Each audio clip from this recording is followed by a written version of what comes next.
Existem muitos valores. Eles são comprados e vendidos nas bolsas do mundo todo. Especulam com eles. Alguns caem, outros sobem, para cair de novo ou até desaparecer. Em épocas de crise, muita gente procura o outro. Mas ele também sofre altos e baixos. Existe algum valor permanente? Um valor no qual possamos confiar? Uma base sobre a qual possamos edificar o nosso matrimônio? Existem, mas esses valores não são cotizados na bolsa. Eles são muito especiais. É melhor chamá-los de virtudes. As virtudes são bons hábitos, que se opõem aos hábitos ruins, que são os vícios. As virtudes constroem, os vícios destroem. Ao casar-se com a Ashley, John deu a ela um presente maravilhoso, um livro de virtudes. E esse livro de virtudes será um símbolo dos nossos esforços em crescer e aperfeiçoar as nossas virtudes, em ajudar um ao outro a sermos melhores. Assim como as joias, as virtudes são lindas e muito variadas. Qual delas é a mais valiosa? Como disse Jesus aos discípulos, como eu vos amei, deveis amar-vos uns aos outros. Portanto, o amor é a virtude máxima no casamento. O amor vivido não apenas como sentimento natural. Ele também é importante. Ele pode depois não ser mais tão forte ou eventualmente entrar em crise. E se ele não tiver uma motivação a mais, realmente o amor acaba. O amor como virtude sobrenatural também é chamado de caridade. Ele não destrói o amor natural, humano, mas o eleva até Deus. Porque quando eu experimento o amor de John, minha nossa, e pensar que isso é um vislumbre do amor de Deus por nós, imagine só o tamanho desse amor. Para mim, essa é uma experiência fantástica. Mas não é suficiente que eu ame. Preciso ajudar o meu cônjuge a me amar. No matrimônio, o melhor que posso fazer pela minha mulher é ser amável, fazer com que ela me ame, permitir que ela me ame, que seja fácil que ela me ame. Isso é o mais importante. É bom cultivar plantas, mas cultivar virtudes é melhor ainda. Com elas, nos tornamos mais dignos de ser amados. O amor possui um conjunto de pequenas virtudes que precisamos cuidar. Se você é melhor, o seu amor é melhor. As virtudes não são notas soltas. Elas formam parte de uma grande sinfonia. A ideia é combinar a humildade com a simplicidade, com a caridade, a compaixão e prazer. Essas são as virtudes realmente importantes em qualquer matrimônio bem-sucedido. Cervantes disse que não há virtudes sem a humildade. Ou você é humilde, ou é soberbo e orgulhoso. O que você prefere? Quanto mais soberbo você for, pior para o amor. Porque o soberbo só pensa nele mesmo. A soberba se manifesta muitas vezes de formas pequenas. O caprichoso é soberbo, porque só está pensando em satisfazer a sua própria vontade. Muitas vezes, as nossas asperezas têm a ver com pequenos pontos de orgulho que temos incrustado nos nossos corações. Mas precisamos ceder, ir ao encontro do outro e desenvolver a capacidade de escutar o outro, nos seus desejos e nas suas necessidades. Manter uma atitude de humildade na vida cotidiana não é fácil, claro. Mas Deus está presente e nos ajuda a crescer e a entender quais são os segredos para viver bem o matrimônio, principalmente com Ele e depois entre nós dois.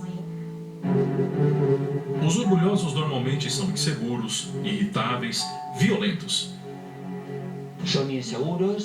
Eles são inseguros e compensam essa insegurança com insultos e com agressividade. A impotência em amar como verdadeiramente gostariam faz com que ajam dessa forma, em vez de ser mais humildes e reconhecer o que está acontecendo e tentar mudar. A outra virtude que eu considero absolutamente fundamental é a generosidade. Eu acho que o maior dano ao matrimônio é o ato de medir.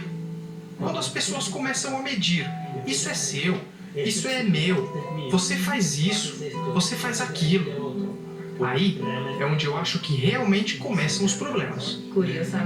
Curiosamente, esquecendo-se de si mesmo, servindo as outras pessoas e preocupando-se com elas, é que passa-se a sentir uma grande felicidade. Muitos dos problemas que temos hoje em dia surgem porque estamos muito fechados em nós mesmos e procurando a nós mesmos. Os humildes são generosos. A generosidade se opõe ao egoísmo. E um sinal de egoísmo é o apego à riqueza, o materialismo, o desejo de estar consumindo. A obsessão por casas maravilhosas, móveis perfeitos e boas férias podem levar ao egoísmo. Isso pode gerar hostilidade, a ideia de ter filhos ou muitos filhos.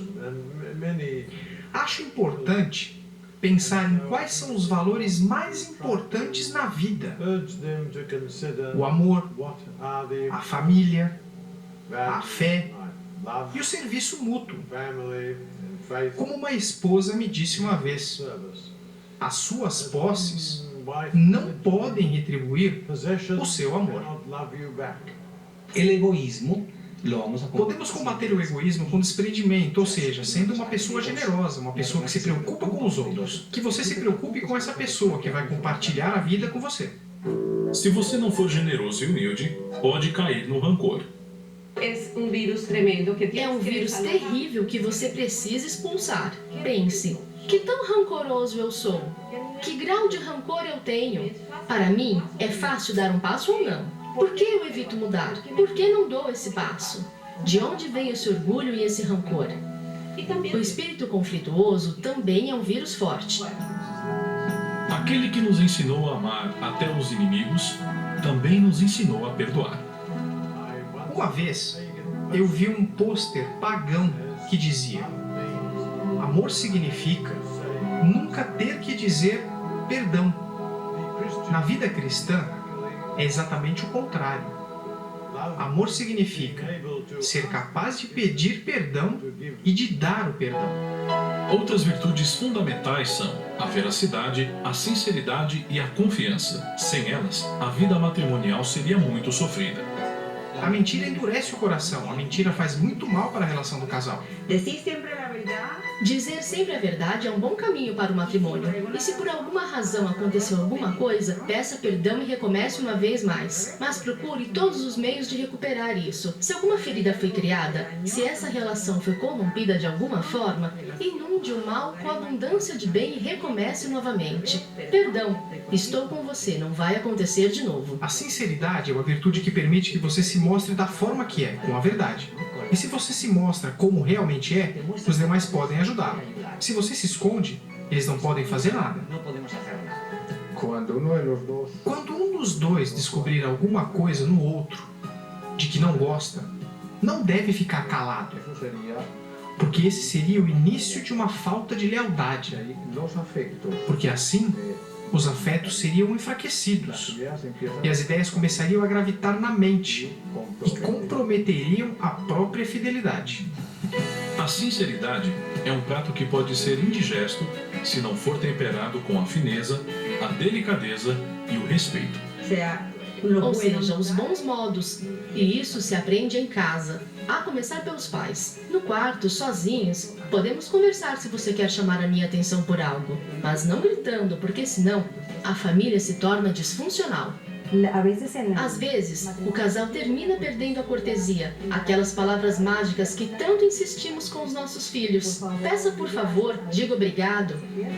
Às vezes, os casais perdem isso. Eles se casam e já não dizem nem obrigado, nem bom dia. É preciso empenhar-se muito para viver a delicadeza. Ser capazes de não criticar em público, nem diante dos amigos, nem dos sogros, nem dos filhos, mas sim dizer com muita delicadeza e em particular, porque isso é uma manifestação de lealdade. Mais virtudes? A compreensão. Todo mundo quer ser compreendido, mas para isso, devemos nos colocar no lugar do outro. Se quero ajudar outra pessoa, tenho que entrar dentro dele para poder viver seus problemas. Muitas vezes, simplesmente escutar para ajudar o outro a crescer, vivendo os problemas junto a ele. Finalmente, trata-se de colocar uma lupa nas coisas positivas e dar menos importância às coisas negativas.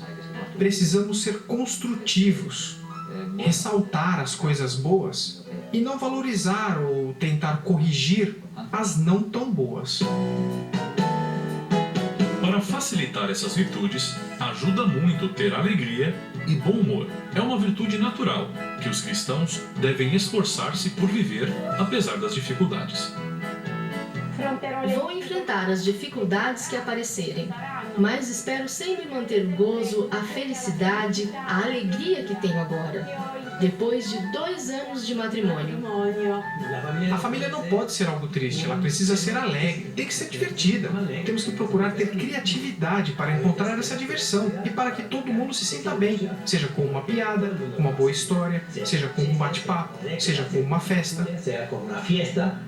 A alegria e as demais virtudes humanas alcançam a perfeição quando os esposos se deixam guiar por Deus. Aí, o amor se converte no que dizia São Paulo. O amor tudo suporta, tudo aceita, tudo espera, etc. Isso significa que a primeira virtude é a paciência, a espera, a perseverança.